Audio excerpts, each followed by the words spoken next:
Hello, happy Assembly Day. Um, it's Friday, which is good. It means it's the end of the week and another hard-working week, and you've all been absolutely brilliant. On Wednesday in the Assembly, I shared with you the story of some inspirational people who changed the world, and they aspired, they dreamt, and they worked hard at it, and they did massive things. So people like Oprah Winfrey really changed people's lives by being a role model. Now, today I've got another story. Wednesday was International Women's Day, so I've got a story of more women who have done something. They've changed a small part of the world. Okay, and first of all, I'm going to show you where this story happened. So let me share my screen with you. And here we go. So this is the world. This is where we are. We're in the United Kingdom. And this is where Mrs. Webb and I were just before half term. So that is the gates at the entrance to Dejuro DEB Primary School. Okay. You can see there, you've got the school gates, you've got the names of the school. Let's have a look at that other photo. Yeah, there we go. Very, very similar. Okay. So that's Dejuro DEB. Let's zoom in a little bit and see where that is. So here's Kenya. We've got this massive continent. Everybody shout out, what's the name of that continent? That's right, it's Africa. And we've got Nairobi, which is the capital, and that's where we flew into. And then we've got Nakuru, and that's the local town. Okay, and we will come back to something about Nakuru in just a little bit. Okay, so here we go, closer and closer in, and we've got Nakuru and we've got Njuro nearby. Okay, so we've got all of these other primary schools. We've got Lake Nakuru where we went, and there's Njuro here, and there's a place called Beeston. That's incredible, isn't it? So that's Beeston is nearby where we are in the UK, but that's because Lord Egerton and Lord Delamere from England went out to Kenya and they named places after places that they knew in the UK. And so we stayed at Egerton University. Right, so that's Njuro. Now I'm going to zoom back out. And remember, we're talking about this continent of Africa, and Kenya is on the east or west. Can you remember? So on the east side, never eat shredded wheat.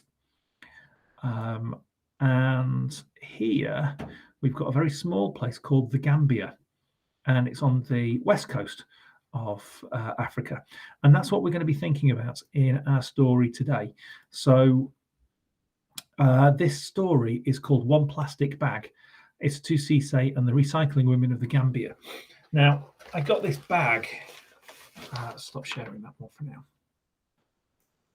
I got this bag when I went shopping in Kenya. It's a kind of fabric. Can you see there? It's kind of mesh fabric.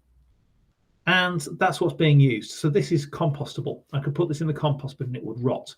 It's quite thin. You can see the light through it, see my finger through it even. And that is a shopping bag. That just got given out instead of a supermarket bag, instead of a plastic bag in Kenya, because in Kenya, plastic bags are illegal. And what we found when we went out there, when I went out in 2018, so 5 years ago, when we went to Nakuru, that town that we were talking about that was nearby, we saw quite a lot of rubbish in the streets, like really big piles of rubbish, enormous piles. And Nakuru, to me, 5 years later, looked an awful lot cleaner. So the Kenyans have done a lot of work in the last 5 years on getting rid of some of the rubbish that had been lying around in the streets, because the Kenyans have had problems with plastic bags and having to get rid of these plastic bags. So that's why we've got these fabric ones that I've just shown you. Now, the people in the Gambia that we're going to find out about through One Plastic Bag have had very similar issues. So let's have a read of the story, because like we've said so many times before, we love a good book. So Isitu walks with her chin frozen. Fat raindrops pelt her bare arms, her face hides in the shadow of a palm leaf basket, and her neck stings with every step. Warm scents of burning wood and bubbling peanut stew drift past. Her village is close now. She lifts her nose to catch the smell. The basket tips. 1 fruit tumbles, then 2, then 10. The basket breaks. Isitu kicks the dirt. She must be really annoyed. Something silky dances past her eyes, softening her anger. It moves like a flag flapping in the wind and settles under a tamarind tree. Isitu slides the strange fabric through her fingers and discovers it can carry things inside. She gathers her fruits in the bag. The basket is useless now. She drops it, knowing it will crumble and mix back in with the dirt. So that is biodegradable because it will mix back in with the dirt. 4 goats greet Isitu as grandmother Mbombe emerges from her kitchen hut. Hurry in before the rain soaks your beautiful mbuba. Isitu scurries in and grandmother serves spicy rice and fish. Rain drums on the creaking aluminium roof. I broke your basket, Isitu confesses, but I found this.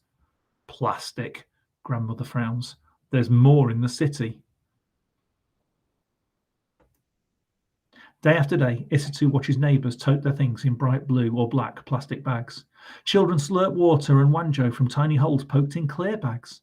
Market trays filled with minties wrapped in rainbows of plastic. The colours are beautiful, she thinks. She swings her bag high and the handle breaks. 1 paper escapes, then 2, then 10. Isitu shakes sand off her papers. Another plastic bag floats by and she tucks her things inside. The torn bag is useless now. She drops it to the dirt, as everyone does. There's nowhere else to put it. Day after day, the bag she dropped is still there. 1 plastic bag becomes 2, then 10, then 100. Plastic isn't beautiful anymore, she thinks. Her feet step down a cleaner path and the thought floats away. Years pass, and Isitu grows into a woman. She barely notices the ugliness growing around her until the ugliness finds its way to her. Isitu hears a goat crying and hurries towards grandmother's house. Why is it tied up? Where are the other goats? Inside, the butcher is speaking in a low voice. Many goats have been eating these, he says. The bags twist around their insides and the animals cannot survive. Now 3 of your goats and so many other goats in the village have died. Grandmother Mbombe, her powerful shoulders sag. Isitu must be strong and do something. But what? Isitu's feet lead her to the old ugly road. A pile of garbage stands as wide as grandmother's cooking hut. Mosquitoes swarm near dirty pools of water alongside the pile. Smoke from burning plastic stings her nose. Her feet back away. Goats scamper past. They forage through the trash for food. Her feet stop. She knows too much to ignore it now. Holding her breath, she plucks 1 plastic bag from the pile, then 2, then 10, then 100. What can we do? Isitu asks her friends. Let's wash them, says Fatim, pulling out Omo soap. Maram grabs a bucket and Incha fetches water from the well. Peggy finds clothespins and they clip the washed bags on the line. And as the bags dry, Isitu watches her sister crochet. Can you teach me? Oh, yes. Her sister shows Isitu the stitches, then hands her a metal tool. Isitu's fingers busy themselves. In, out, around. Sharif, thank you. Isitu finds a broomstick and carves her own tool from its wood. What's that for? Fatim asks. Isitu pauses. She and Peggy have an idea, but will their friends think it's crazy? Will the idea even work? Nervously, she explains the plan. As cutting, tying around, wrapping, and threading. 1 friend agrees to help, then 2, then 5. The women cut bags into strips and roll them into spools of plastic thread, and before long they teach themselves how to crochet with this thread, which is kind of like knitting. Nakalige Bay, asks grandmother. How is the work? Nadanka, answers Isitu. Slow. Some people in the village laugh at us, others call us dirty, but I believe what we're doing is good. The women crochet by candlelight, away from those who mock them. until the morning comes when they will no longer work in secret. Wow, look at that. Fingers sore and blistered, Isitu hauls the recycled purses to the city. One person laughs at her, then two, then 10. Then one woman lays Delassie coins on the table. She chooses a purse and shows it to one friend, then two, then 10. And soon everyone wants one. And they've even got handbags made out of it as well, shopping bags. Isitu fills her own purse with Delassie. She zips it shut and rides home to tell grandmother she has enough to buy a new goat. When she passes by the pile of rubbish, she smiles because it's smaller now. She tells herself, one day it'll be gone and my home will be beautiful. And one day, it was. There we go. So we've got the Gambia there. And the author who wrote this book traveled to the Gambia in 2003 as a volunteer teacher, and the heaps of garbage piled everywhere threatened to spoil the memory, and the problem seemed too big to fix. And a friend told the author that in the rural village, a woman named Isitu Sise was doing something about it, and showed a purse made from a recycled plastic bag. So we've got this story, this picture book that we've read based on a real life experience.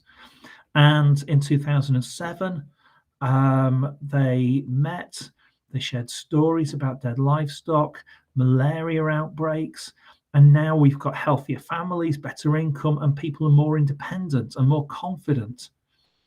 And this is a fantastic story because we've got that element of recycling. So the people in the village, Isitu, in this story, had this fantastic dream of something really, really difficult to do, but actually they set out and they did it. So when you look at the pictures here, that's the dream. That's what they worked really hard at. And they didn't want to change the world. They didn't want to tell everybody about it, but actually what they did, change that little area just for them.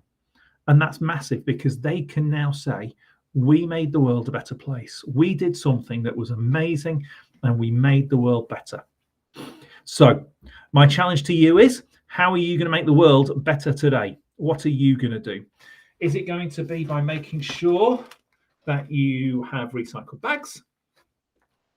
Is it going to be something to do with the environment and making sure that your kitchen waste gets composted, or you help mum and dad with the recycling things? Or is it just going to be helping someone else, being kind to someone, and sharing some love? There's lots and lots of possibilities for you. So I would love to see how you make the world a better place today. Have a lovely rest of the day. I'll see you soon. Bye-bye.